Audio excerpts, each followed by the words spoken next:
क्योंकि ईश्वर के घर जब हम चलेंगे ना तो हमारे शब्दों का भी हिसाब होगा कि तुमने उसको क्या कहा था। जैसे आज तक कर्ण के शब्द जिंदा हैं, आज तक किसके शब्द जिंदा हैं? कर्ण ने द्रौपदी को कहा था कि तेरे 5 पति हैं, छठा मुझे बना ले, तेरा क्या बिगड़ना है, तेरे लिए जैसे 5 ऐसे ही 6। दुर्योधन ने कहा आ द्रौपदी मेरी जंघा पर आकर बैठ जा। मर गए ये सारे लोग, युग भी बदल गया, लेकिन आज भी इस ब्रह्मांड में इनके द्वारा कहे गए शब्द जिंदा हैं। बोलो हाँ। इसलिए ईश्वर की अदालत में आपके शब्दों का भी हिसाब होगा। तुमने बेवजह किसी का दिल दुखा दिया कह करके, क्या जरूरत थी यहां पर ये बोलने की? यदि अपनी वाणी से किसी को खुश नहीं कर सकते तो गलत कह करके रुलाना क्यों है भाई? सही है। इसलिए वाणी ऐसी बोलिए मन का आपा खोए, औरों को शीतल करे आपा शीतल होए। वाणी को संभाल कर रखिएगा। वह व्यक्ति जब ईश्वर से प्रार्थना किया कि प्रभु मुझे 5 मिनट दे दो, मैं अपनी पत्नी बच्चों से कुछ कहना चाहता हूं, भगवान ने कहा जा मैं तुझे 5 मिनट देता हूं। और जब भगवान ने 5 मिनट दिया तो वो मरा हुआ व्यक्ति उठ करके बैठ गया, और जैसे ही बैठा बिना समय गवाए उसने अपनी माँ के पांव पकड़ लिए, माँ मैंने आपकी सेवा नहीं की, मुझे माफ कर देना। पिता से कहा पिता मैंने एक अच्छे पुत्र का फर्ज नहीं निभाया, मुझे माफ कर दो। अपनी पत्नी का हाथ पकड़ करके बोला कि तुम मुझे प्रेम करती रही पर मैं तुम्हें इग्नोर करता रहा, कहता रहा तुम जैसी तो बहुत मिल जाएंगी। जब तक व्यक्ति सच बताए मेरी माँ, जब तक इंसान जिंदा होता है ना तो लोग कदर नहीं करते, चाहे पुरुष हो या स्त्री। मैं हूं आप हैं, जब तक आप और हम हैं तब तक आपकी और हमारी कदर किसी को ना होगी, लेकिन जिस दिन आप और हम नहीं होंगे लोग आपको महान बताने लग जाएंगे। लोग हमें और आपको महान बताएंगे कि तो बड़े महान थे। स्वामी तुलसीदास जी जब तक जिंदा थे तो पड़ोसी के घर भोजन मांगने जाते तो भोजन ना देते लोग, कि तू गलत बच्चा है, तेरा जन्म होते ही तेरी मां मर गई, तेरे जन्म होती तेरा बाप मर गया, तुझे जिसने पाला वो भी मर गई, तुझे जिसने भोजन दिया वो भी मर गया, हम तुझे भोजन देंगे हम भी ना मर जाएं।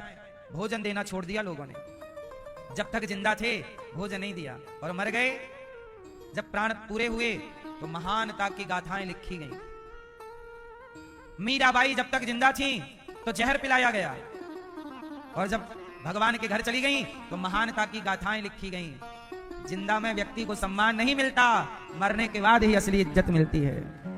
इसलिए आप अपने अच्छे कर्म करते रहिए और ये छोड़ दीजिए कि लोग हमें सम्मान देंगे कि अपमान। जब तक सीता मैया धरती पर रही, राम धरती पर रहे, लोग लांछन लगाते रहे, और जब धरती से लीला पूरी करके चले गए तो नहीं सीताराम के मंदिर बनाए लोगों ने। जिंदा थे तो लांछन और चले गए तो मंदिर। बोलो हाँ। जब भगवान श्री कृष्ण हैं तो शिशुपाल गालियां देता है, शिशुपाल गालियां देता है, और लीला पूरी करके गए प्रभु तो मंदिर बनाए गए। इसलिए मेरी मां अपनों को समझो। पत्नी, एक आदमी मेरे से बोला कि महाराज मेरी पत्नी चली गई, जब तक जिंदा थी मैंने इज्जत नहीं की, पत्नी मर गई पता अब चल रहा है कि पत्नी के होने का और ना होने का अंतर क्या है। कहते हैं ना कोई वस्तु व्यक्ति आपके पास है उसकी कदर नहीं है। इसलिए कहता हूं आप जीते जी कदर करने वाले व्यक्ति बनो, मरने के बाद तो हमारे और आपको भी महान बताएंगे ही लोग। मरने के बाद थोड़ी कोई गाली देगा आपको, मरने के बाद थोड़ी कोई पांव पकड़ के खींचेगा, मरने के बाद तो कंधों पे बिठा बिठा के ले जाएंगे लोग। हाँ, मरने के बाद तो पुष्पों की माला पहनाई जाएगी। इसलिए रिश्तों की कदर करो। जीते जी जब मां मर जाएगी तो मरी हुई मां का आप चित्र लगाओगे, फिर फोटो में हार चढ़ाओगे। मां मर गई तो बड़ा माला चढ़ा रहे हो, मां जिंदा थी तो पानी भी नहीं दिया। बाप जिंदा पानी भी नहीं दे रहा है एक बेटा, वो बाप मर गया तो मरे हुए बाप के फोटो पे श्रद्धांजलि समर्पित कर रहा है, पुष्प डाल रहा है। क्यों? ये बात सही है ना, करते हैं ना लोग। इसलिए मैं आपसे कहता हूं ऐसी औपचारिकताओं में आप ना फंसना, रियल जिंदगी जियो, दिखावे की जिंदगी नहीं। सम्मान जिसका करते हो दिल से करते रहो। रिश्तों को। हम कहते हैं और किसी का सम्मान करो ना करो, अपने माता पिता, अपने परिवार, अपने भाई, अपनों का तो सम्मान करो, अपनों की तो इज्जत करो। उसके 5 मिनट पूरे हो गए, 1 मिनट पत्नी को दिया, 1 माँ को दिया, 1 पिता को दिया, 1 पुत्र को दिया, और बचा हुआ समय भगवान को, प्रभु आखिरी समय आपका धन्यवाद कि आपने हमें ये जीवन दिया। इसलिए हर मिनट आपके लिए आखिरी मिनट है। ईश्वर का हर पल थैंक यू हो। क्या हो हर पल? क्या होता है जब वो जन्म लेता है? पेट से निकला ना सारा मलमूत्र उसके शरीर पे चिपका रहता है, फिर गाय उसे चाटती है। गाय क्या करती है?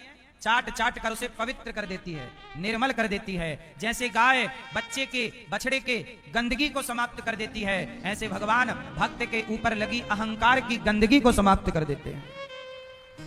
और भक्त में कोई भी बुराई आएगी, वो सबसे बड़ी बुराई क्या है? 4 बुराइयां बड़ी बड़ी हैं। हाँ, काम, बोलो काम, क्रोध, मद, लोभ। काम बोलो थोड़ा जोर से, मेरी मां। काम, क्रोध, लोभ। काम, क्रोध, मद। तीसरा मद मतलब अहंकार। काम, क्रोध, मद, लोभ। चौथे नंबर पर लोभ। तो काम, क्रोध, अहंकार, और ये चारों नरक के 4 दरवाजे हैं। आप जरूरत से ज्यादा कामी हैं तो आप नरक जाएंगे, जरूरत से ज्यादा क्रोधी हैं आप नरक जाएंगे, जरूरत से ज्यादा घमंडी हैं नरक चलो, और आप लोभी हैं जरूरत से ज्यादा। मैं हर बार में जरूरत लगा रहा हूं। इस जरूरत का अर्थ आपको समझाऊं तो 2 मिनट लग जाएगा, कहो तो समझा दूं कि मैंने हर बात पे जरूरत क्यों लगाई। जरूरत से ज्यादा, जरूरत से ज्यादा। इसके पीछे भी एक कारण है कि काम बुरा है पर काम अच्छा भी है। यदि अपनी पत्नी के साथ, पति के साथ रहा जाए और संतान उत्पत्ति की जाए, क्योंकि संतान की उत्पत्ति में तो कामदेव की जरूरत पड़ेगी ही, तो पति पत्नी के बीच में काम है तो वह खराब नहीं है, वह बुरा। पर जब आप अपनी पत्नी के सिवा, पति के सिवा, पर स्त्री, पर पुरुष को काम की दृष्टि से देखते हैं, वासना की दृष्टि से, तो वह काम बुरा है। इसलिए मैंने लगाया है कि क्रोध भी बुरा है, पर कौन सा? जहां क्रोध सही काम के लिए किया जाए। जैसे द्रौपदी के कपड़े उतर रहे थे, बचाने के लिए यदि पितामह क्रोध करते तो उनका क्रोध सही था, पर नहीं किया। तो क्रोध बुरा तब है जब बेवजह क्रोध किया जाए। अहंकार भी सही है, पर कौन सा? इस बात का घमंड करो कि हम प्रभु के दास हैं। इस बात का घमंड करो कि हम प्रभु के, ये घमंड सही है। और लोभ, लोभ अच्छा है कि बुरा है? क्या लोभ अच्छा है कि बुरा है? लोभ अच्छा भी है, और कैसा अच्छा और कैसा बुरा? यदि माला जपने का लोभ है कि कल 11 माला जपा, आज जरा 21 माला का जप कर लूं, यदि ये लोभ है, कल 1 घंटे कथा सुनी, आज 2 घंटे कथा सुन लो, कल मैंने 1 भूखे को रोटी खिलाई, आज 2 लोगों को भोजन कराऊं, यदि अच्छा लोभ है तो वह लोभ सही है। और लोभ बुरा है कि भाई का खेत भी मेरा हो जाए, पड़ोसी का घर भी मेरे नाम हो जाए, दूसरे का धन हड़पने का लोभ, तो वह लोभ गलत है। इसलिए मैंने चारों को संभाल कर बोला कि काम बुरा है, पर कैसा बताया? क्रोध, लोभ, अहंकार। तो अच्छा एक बात और बता दो, आप बताओ, पाप का बाप कौन है? पाप के फादर कौन है? पिता। आप बताओ, सब चुप रहेंगे। पाप के पिता कौन है? बताओ, है? पाप के पिता कौन? हम जिनसे पूछेंगे वही बताएंगे। पाप के पिता कौन है? आप सब ना बोलो, ये है? नाम बताओ, पाप के पिताजी का नाम है? क्रोध, भैया बोल रहे हैं क्रोध। पाप के बाप का नाम क्या है भैया, बताएंगे? नहीं, गुस्सा? भैया बताओ चश्मा वाले, पाप के बाप का नाम क्या है? स्वयं, मतलब आप ही पाप के बाप हैं। ये भैया मिल गए अपने को। अपन चले थे पाप के बाप को ढूंढने, भैया बोले मैं ही हूं स्वयं। अच्छे मिले हैं, देख लो पाप के बाप। ये काहे पाप पैदा कर रहे हो तुम? हाँ, तो पाप ही पाप पैदा कर दी आपने। मैया, पाप के बाप कौन? हाँ, पाप के बाप का नाम है लोभ। क्या नाम है? संसार का हर पाप लोभ के कारण होता है। लोभ ही ना हो तो कोई व्यक्ति पाप ही ना करे, क्योंकि पाप के पीछे की वजह क्या है? यदि आपके अंदर कोई लोभ ना हो तो आप पाप क्यों करोगे? सही है? चोर चोरी क्यों करता है? लोभ है। कोई भी पाप देखिए, आप झूठ भी बोलेंगे ना तो लोभ होगा तो बोलेंगे, यदि आपके अंदर कोई लोभ नहीं होगा तो आप सच ही बोलेंगे। जैसे ही लोभ आता है व्यक्ति झूठा हो जाता है। इसलिए अपने अंदर के लोभ को जिसने मार दिया वो पाप से मुक्त हो जाएगा। इसलिए संत क्या करते हैं, सबसे पहले अपने लोभ को समाप्त करते हैं और जंगल में जाकर, एकांत में जाकर, पेड़ की छांव में रहना शुरू कर देते हैं। हमें लोभ किसी का नहीं, कपड़े तक का लोभ नहीं। ऐसे ही बिना कपड़ों के भी हमारे नागा साधु घूमते हैं, कपड़े का भी लोभ नहीं। बोलो हाँ, क्योंकि पाप होगा लोभ से, और हमने लोभ का ही मुंह कुचल दिया तो पाप नहीं होगा। सही है। इसलिए लोभ नरक का द्वार है और लोभ ही हर पाप का बाप है। यही है पाप का। कौन है? एक व्यक्ति काशी, एक लड़का काशी से पढ़कर गया अपने घर, पंडित जी का बेटा। तो पंडित जी का बेटा गया तो पढ़ के बड़ा ज्ञानी होकर गया। तो बाप ने बोल दिया, बेटा ये बता, तू काशी से पढ़कर आया है, बता पाप का बाप कौन है। उसने सारी पुस्तक वेद पुराण उलट पलट के देख लिए, पर कहीं उसे पाप के बाप का नाम नहीं मिला। तब बाप ने कहा, तेरी पढ़ाई अभी अधूरी है, जा काशी फिर से। फिर भेज दिया। अब जब भेजा तो उसने बड़े बड़े विद्वानों से पूछा कि भाई पाप के बाप का नाम क्या है। कोई ना बताया। चलता फिरता एक गांव में पहुंचा। शाम हो गई तो एक घर के पास पेड़ था, वहीं रुक गया। संयोग से वो घर वैश्या का था। तो वैश्या ने देखा मेरे घर के बाहर कोई ब्राह्मण रुका हुआ है। तो वैश्या ने पानी दिया, महाराज पानी तो पियो, हमारे द्वार पर बैठे हो, ये लो। पानी दिया और पानी पिया पंडित जी ने। वैश्या बोली, कहां जा रहे हो? अरे बोले, हम एक प्रश्न का उत्तर चाहिए। बोले क्या? बोले पाप का बाप कौन है, ये ढूंढने निकले हैं। वैश्या बोली, मैं बताऊंगी, मेरे पास इसका उत्तर है, चलो आज रात मेरे पास रुको। पंडित जी ने कहा, आप कौन है? बोले मैं वैश्या हूं। अब पंडित जी बोले, पानी पी लिया तेरा, उल्टी करने लग गए, निकल पानी बाहर। वैश्या का पानी पी लिया। पंडित जी, वैश्या बोलिए पानी ना निकलेगा, अब देखो रात तो रुकना ही है। अरे पंडित जी बोले, तेरा पानी पिया है तो हमें गायत्री जपना पड़ेगा, तब इस पाप से मुक्ति मिलेगी। अच्छा महाराज जप लेना, पर रात तो रुक जाओ। सुनो, ठीक है, तेरे यहां रुके हैं पेड़ की छांव में, बस अब कुछ नहीं, पानी पी लिया, कुछ नहीं। वैश्या बोली, महाराज ऐसा है, आप आज्ञा करो तो मैं आपको कच्चा राशन दे देती हूँ, आटा दाल चावल, आप अपना बना के मेरे द्वार पे भूखे क्यों बैठो, खा लो। अरे तू वैश्या है, तेरे घर का अन्न अपवित्र है, नहीं खाया जाएगा। नहीं। वैश्या बोली, महाराज ऐसी कोई बात नहीं, आपने पानी तो पी ही लिया, पाप तो हो ही गया, तो ऐसा करो कि अब एक माला और जप लेना, तो भोजन वाले पाप से भी आपको मुक्ति मिल जाएगी। पंडित जी बोले, अच्छा ठीक है, ला। उसने राशन पानी दिया। अब राशन पानी वैश्या ने दिया। वैश्या बोली, आप इतने कोमल हैं, क्यों बनाएंगे, मैं ही बना देती हूं। अरे बोले, तेरे हाथ का थोड़ी खाएंगे। अरे नहीं नहीं, आप एक माला और जप लेना। अच्छा मैं आपको एक असरफी भी दूंगी, मतलब सोने का सिक्का दक्षिणा में। आप तो माला जप के पाप से मुक्त हो ही जाओगे, 4-6 माला और जप लेना। अच्छा ठीक है, चल तू ही बना। अच्छा जब बना दिया, भोजन लाई, अच्छा महाराज कर लो। पंडित जी बोले, लाओ, अच्छा करते हैं। बोली, आप क्यों अपने हाथों को कष्ट दोगे, ऐसा है मैं आपको भोजन करा देती हूं, अपने हाथों से आपको खिलाऊंगी। पंडित जी बोले, नहीं नहीं, अच्छा मैं आपको 11 स्वर्ण मुद्राएं दूंगी। कितनी मुद्राएं? 11 सोने के सिक्के दूंगी, आपके खर्चे के काम आएगा, किराया भाड़ा लगेगा, पर आप माला जप लेना, अपना पाप मुक्त हो जाओगे। अच्छा ठीक, आप खिलाओ। और जैसी रोटी तोड़कर वैश्या खिलाने लग गई तो उस वैश्या ने पंडित जी के गाल में एक चटाक तमाचा मारा, चटाक। अरे क्या किया तुमने, मार काहे दिया? महाराज आप जिस प्रश्न की खोज में निकले थे, इसका उत्तर यही है। पाप का बाप कौन? लोभ। मैं आपको सिक्कों का लोभ देती गई और आप पाप करते गए। जिसके लिए आप मना कर रहे थे, वो सारा पाप आपने किससे कर लिया? लोभ से। तो हर व्यक्ति लोभ के कारण पाप कर लेता। तो पाप का बाप कौन हुआ? इसलिए कहता हूं, अपने भीतर के अहंकार को, लोभ को समाप्त कर दीजिए, ज्यादा हाय हाय नहीं। भगवान क्या खा रहे हैं? दुर्योधन की मेवा त्यागी, साग विदुर घर खाई, सबसे ऊंची। भगवान प्रेम के भूख से, प्रेम के भाव में, प्रेम में डूबकर छिलकों का भोग लगाए। तो भगवान ये नहीं कहते कि मुझे ये खाना है, वो भक्त भाव से जो खिला दे भगवान, भावग्राही जनार्दन। भगवान भाव से हर वस्तु को ग्रहण कर लेते हैं। तो भगवान क्या खाते हैं? भाव से जो भक्त दे दे, नमक रोटी दे, हलवा पूड़ी दे, 56 भोग दे, या बासी नमक रोटी खिलाए, छिलका खिलाए, जूठे बेर खिलाए। क्या खिलाया? हाँ, जूठे फल शबरी के खाए, जूठे फल शबरी के खाए। बहुविधि बात बताई हो, बहुविधि बात बताई, सबसे ऊंची प्रेम सगाई। प्रेम के भूखे हैं भगवान।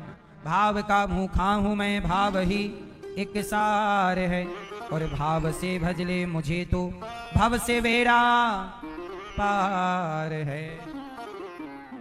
तो भगवान हाँ भाव के भूखे हैं भगवान। किसके भूखे हैं? अच्छा एक बार क्या हुआ, भगवान ने शबरी विदुरानी पर कृपा की। इसके बाद क्या हुआ,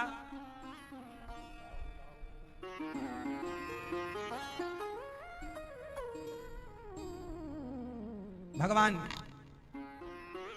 बड़ी कृपा करते हैं। भगवान लीला पूरी करके गए। विदुर जी मैत्रेय जी से कहते हैं भगवान सृष्टि किस तरह करते हैं। कहा भगवान नारायण की नाभि से कमल ब्रह्मा जी, फिर ब्रह्मा जी से मनु शत्रुपा का प्राकट्य हुआ, और मनु शत्रुपा की 3 बेटियां आकुति, देवहूति, प्रसूति। आकुति का विवाह रुचि प्रजापति से, देवहूति का विवाह करदम जी से। करदम जी की 9 बेटियां, आकुति के यहाँ यज्ञ भगवान करदम जी की 9 बेटियों का विवाह ब्रह्मा जी के 9 पुत्रों से हुआ। करदम जी के छोटे पुत्र हुए, आखिरी में भगवान नारायण कपिल बनकर आए। बोलिए कपिल देव भगवान की। अच्छा कपिल देव जी ने अपनी माता को ज्ञान दिया। इसी ज्ञान का नाम है सांख्य का उपदेश।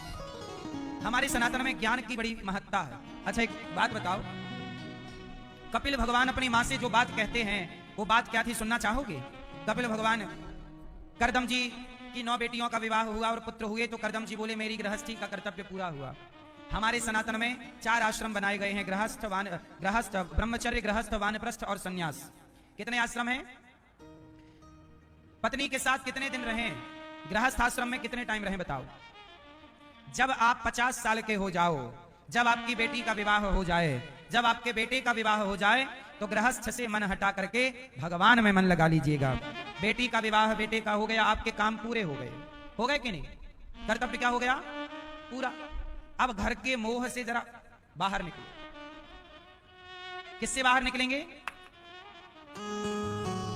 दलदल से बाहर निकलो। किससे बाहर निकलेंगे?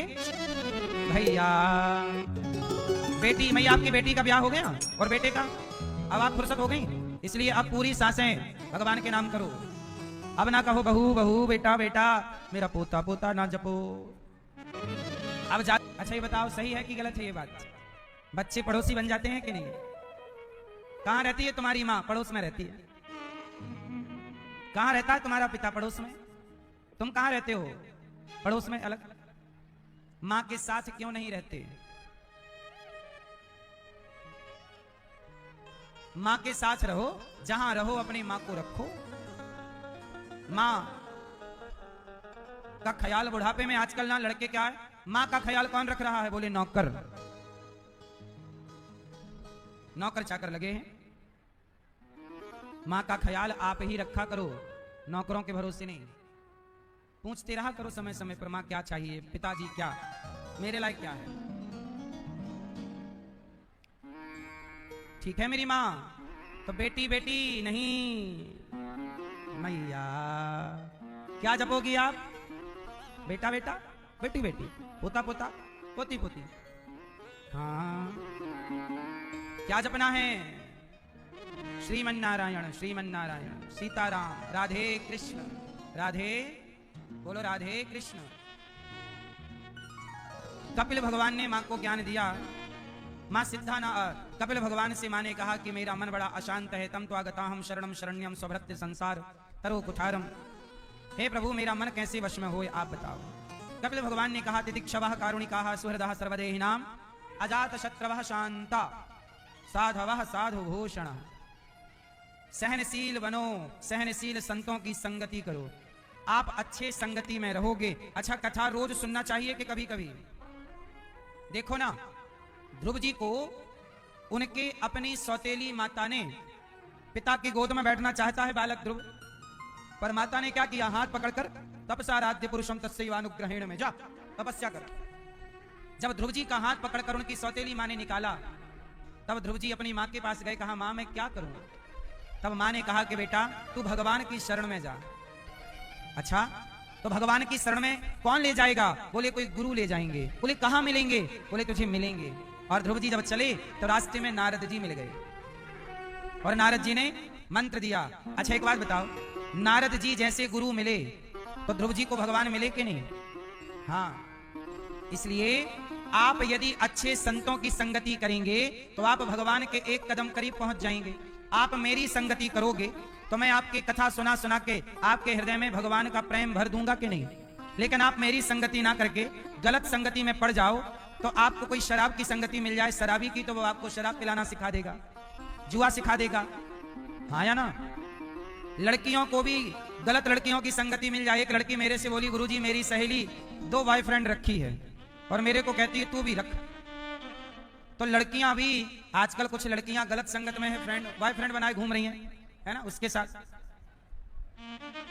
इससे अब लड़कियों को भी क्या लगता है कि यार उसका बॉयफ्रेंड है मेरा भी होना चाहिए, तो उसका देखा देखी ये भी अपना ढूंढना स्टार्ट कर देती है। इसी चक्कर में एक के देखने से दूसरा और 2 को देखने से 3 और 3 को देखने से 4। जब एक बिगड़े व्यक्ति से 4 बिगड़ सकते हैं तो एक सुधरे व्यक्ति से 4 सुधर क्यों नहीं सकते? इसलिए कहता हूं अपने को अच्छा बनाओ और आप अच्छा बन के 4 लोगों को और अच्छा बना दो, क्योंकि बिगड़े लोग रोज बिगाड़ रहे हैं। शराबियों की संख्या बढ़ती जा रही है, मांसाहारियों की संख्या बढ़ती, भक्तों की संख्या कितनी है? मुट्ठी भर। पूरे भारत में कथा सुनने वाले कितने लोग हैं? आप जैसे भले लोग कुछ यहां बैठे हैं, कुछ टीवियों पर सुन रहे हैं, कुछ अच्छे लोग हैं जो कथा, बाकी लोग कहां कथा सुन रहे हैं? बाकी तो फिर मुन्नी बदनाम हुई सुन रहे हैं, शीला की जवानी सुन रहे हैं। बोलो हाँ, वो तो आप जैसे भले लोग हैं जो सत्संग कर रहे हैं आज के युग में। वरना आज के युग में कहां आदमी झूम बराबर झूम शराबी वहां झूम रहा है क्लबों में जा जाके, पराई औरत के संग नाच रहा है क्लबों में जा जाके। समाज में यही ना ज्यादा चल रहा है।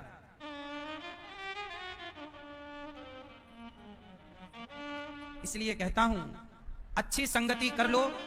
माता ने कथा, कपिल भगवान ने माता को कहा कि कथा भगवान की भक्ति क्या है, प्रेम क्या है, भगवान से अनन्यता संतों के संग से और कथाओं के श्रवण से आएगी। और मां कपिल देव जी ने अपनी मां को एक अच्छा ज्ञान दिया, अहम सर्वेषु भूतेषु भूतात्मा अवस्थितः सदा।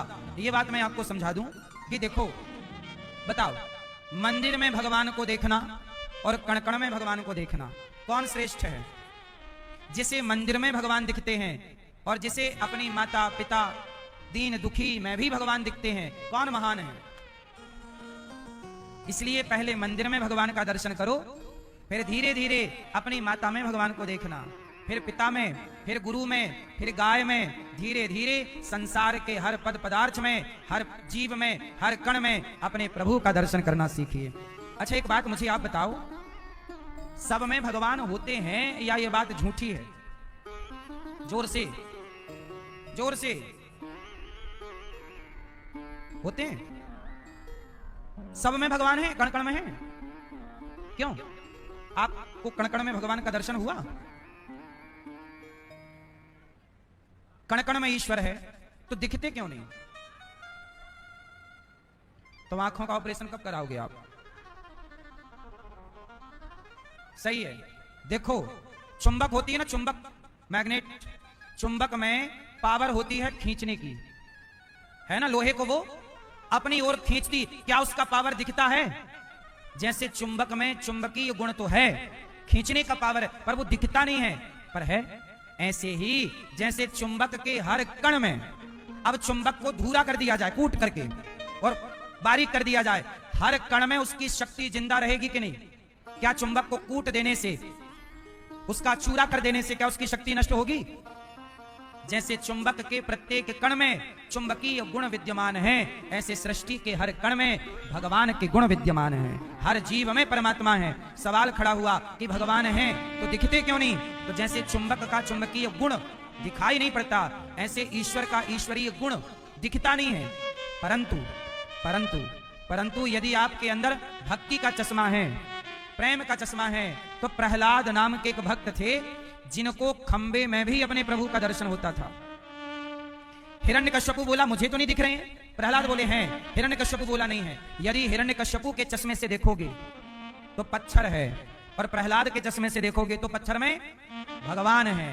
बस यही है, ईश्वर तो है पर चश्मे चश्मे का अंतर है। हिरण्यकश्यपु की दृष्टि से देखोगे तो पत्थर है, और प्रहलाद की दृष्टि से देखोगे तो पत्थर में भी। और जो खंबे पर प्रहार किया, खंबा टूट करके भगवान प्रकट हुए कि नहीं? इसलिए भगवान कण कण में व्याप्त हैं। ये बात सुनकर मां दिव्य अनुभव को प्राप्त हुई। सिद्धा नाम की नदी बनकर माता देवहूति बह गई। कपिल देव जी ने आचमन किया और गंगा सागर चले गए। मेरी मां, इसलिए कहता हूं कि भगवान का अनुभव केवल मंदिर में ना हो। आप अपनी मां को जब भोग लगाओ, जब अपनी मां को भोजन कराओ, तो यही भाव रखो कि मैं भगवान को भोग लगा रहा हूं। अपने पिता को भोग लगाओ तो यही भाव से कि भगवान को, किसी भूखे प्यासे दीन दुखी को भोग लगाओ तो इसी भाव से कि हम भगवान को। अच्छा एक बात बताओ, यदि भगवान कण कण में हैं तो क्या आपकी माता के अंदर भगवान नहीं है? तो फिर अपनी माता को सम्मान क्यों नहीं देते? जो देते हो उन्हें मैं प्रणाम करता हूं, और जो नहीं देते उनसे प्रार्थना करता हूं कि आपकी माता में भी भगवान ही बैठे हैं। इसलिए ये दास अनिरुद्ध सबकी सेवा क्यों करता है? क्योंकि आपको मंदिर में भगवान दिखते हैं, मुझे तो आप सब में ही अपने भगवान का दर्शन हो रहा है। मैं कैसे कहूं कि आप में ईश्वर नहीं है? इसलिए आपके उस भीतर बैठे परमात्मा के लिए ही तो गौरी गोपाल में सेवाएं चलती हैं। गौरी गोपाल में अखंड रसोई क्यों चलती है? क्योंकि मुझे ये विश्वास है कि यहाँ आने वाला प्रत्येक व्यक्ति भगवान का रूप है, और द्वार पे प्रभु आए हैं तो भूखे तो ना जाएं, प्रभु की सेवा भोजन से होनी चाहिए। इसलिए गौरी गोपाल की रसोई अखंड चल रही है। देखिए अखंड भोजन, कोई भी आओ, 30,000 लोग यहाँ पर डे भोजन करते हैं। कल का भोजन आप भी कराइएगा, पुण्य से आप भी जुड़िए, थोड़ा सा अन्नदान आप भी करिए। कल का प्रसाद आपकी ओर से हो, ये बड़ा अच्छा होगा। अन्नदान पुरुषोत्तम माह चल रहा है, थोड़ा सा करिएगा। यहाँ पर संतों की सेवा होती है, हजारों संत आते हैं, संतों का पेट भर भोजन होता है। आप भी कल देखो, ये संतों की लाइन लगती है, और ये संत लोग फुटपाथ पर रहकर भजन कीर्तन करने वाले, नित्य भगवान का दर्शन, बिहारी जी का, राधा रमण जी का दर्शन करने वाले, यमुना स्नान करने वाले, ये सब साधु संत हैं।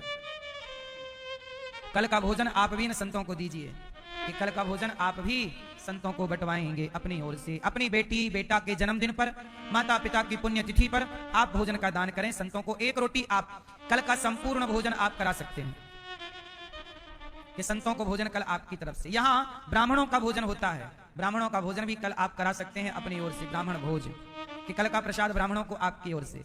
और यहाँ पर गायों की सेवा होती है, गाय को हरा चारा 1 ट्रॉली, आप भी पुरुषोत्तम माह में गौ सेवा जरूर कीजिए। 1 ट्रॉली चारा आप दीजिए गाय को हरा। कल का सारा भोजन गाय का, 400 से ज्यादा गौ माता है और 150 से ज्यादा नंदी है। कल आप गाय की सेवा कीजिए, कल चारे की सेवा आप करने योग्य हैं तो करिएगा। गौरी गोपाल आश्रम में हमारी वृद्ध माएं रहती हैं। मैया से आज बात करेंगे, मैया कहाँ से आई हैं, क्या समस्या है? मैया कहाँ से आई हो मेरी माँ?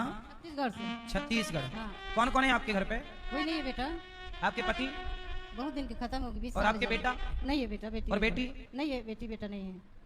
तो आपके भाई भौजाई, नहीं है भाई भौजाई, नहीं है। देवर जेठ? जेठ बेटा 2 जन है। देवर जेठ हैं? जेठ मन निकाल गए, 2 जेठ बेटा हवा। जेठ के बेटा हैं? हाँ जेठ के बेटा है 2 जन। तो उन लोग आपकी सेवा नहीं करते? अरे मकाम फोड़ फुरा दिन बेटा, चारों मुड़ा अंधेरा हो गए। अब बिंदे बन मजाक कहीं मोर मन हो बेटा आ गए। तो आपके घर को कौन ले लिया? परिवार मन।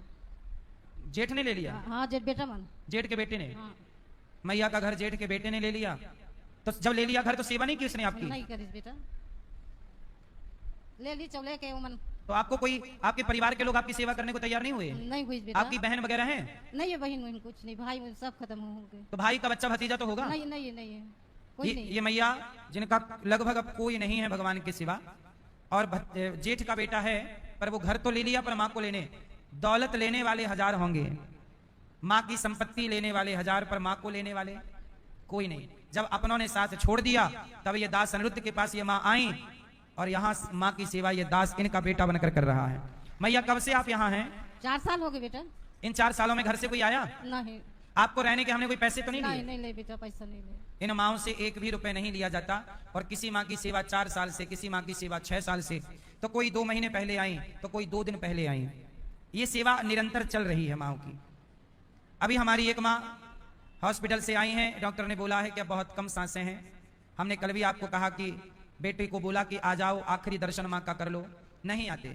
माँ की मृत्यु हो जाने पर भी बेटा नहीं आता, तब ये दास कंधा देकर माँ की सेवा, अंतिम यात्रा भी ये दास करता है। आपसे मेरी प्रार्थना है, मैं तो आप लोगों से भिक्षा मांग मांग कर इन माओं की सेवा करता हूँ। बताओ मेरा ये सेवा करने का कार्य सही है मेरा ये कार्य के गलत है। सेवा करना सही है, गलत है? तो आपसे प्रार्थना, आप भी सेवा के काम से अपने आप को जोड़ो। आधा घंटा एक्स्ट्रा काम करो, पैसे कमाओ, और जो पैसा कमाओ ये जरूर सोचना कि एक बूढ़ी माँ गौरी गोपाल में भी आपकी ही माता रह रही है। आप भी सेवा नहीं करेंगे, साथ नहीं देंगे तो बच्चों ने तो निकाल दिया, अपनों का सहारा नहीं है।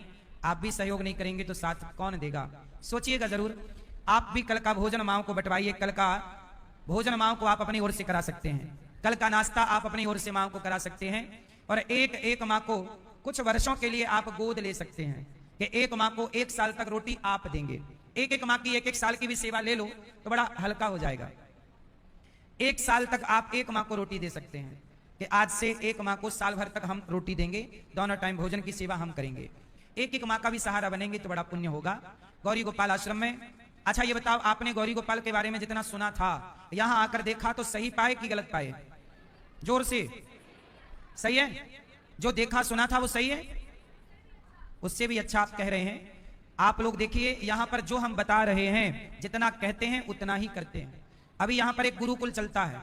जिन गुरुकुलों को मुगलों ने, अंग्रेजों ने उजाड़ा, उन्हीं गुरुकुलों में यहाँ ये दास अनिरुद्ध 150 बच्चे रखकर उनको निःशुल्क रखना, पढ़ाना लिखाना, फ्री भोजन, बच्चों को फ्री नाश्ता।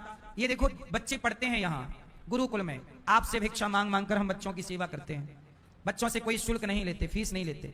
अब एक विद्यालय भी बना रहे हैं जहां 5 से 7 हजार बच्चे पढ़ेंगे निःशुल्क। आप भी उस विद्यालय के निर्माण में थोड़ा थोड़ा योगदान जरूर दीजिएगा और शिक्षा के लिए सहयोग कीजिएगा। एक विद्यालय ऐसा बनाइए, आप लोग सहयोग करिए, एक क्लासरूम बनवाकर आप बच्चों को समर्पित कर सकते हैं। ये देखो ये विद्यालय है, बनने के बाद ऐसा दिखेगा। ये काम चालू हो गया, ये नींव तक अब बात पहुंच रही है। बहुत जल्दी ये नींव का फुटिंग का काम स्टार्ट होगा। ये देखिए सीमेंट आने लग गई, सरिया आने लग गया। आप भी थोड़ा सहयोग करिए, 1 बोरी सीमेंट, 1 ट्रॉली ईंट, सरिया इस विद्यालय के निर्माण में, क्योंकि ये विद्यालय क्या है? विद्या का मंदिर है। बच्चे यहाँ पढ़ेंगे और आपकी एक भी ईंट लगी होगी तो आप भी उस पुण्य के भागीदार बनेंगे। ये विद्या का दान है। विद्यालय बनवाना पाप है कि पुण्य है? तो आप भी इस विद्यालय के निर्माण में थोड़ा सा सहयोग जरूर कीजिएगा। मैया अब आप यहीं रहना मेरी माँ, ये दास आपका बेटा बनकर सदा आपकी सेवा करेगा। आप में से कुछ भक्तों ने इस पुरुषोत्तम माह में, अभी आने वाले महीने में यहाँ पर 101 गरीब बेटियों का विवाह भी होने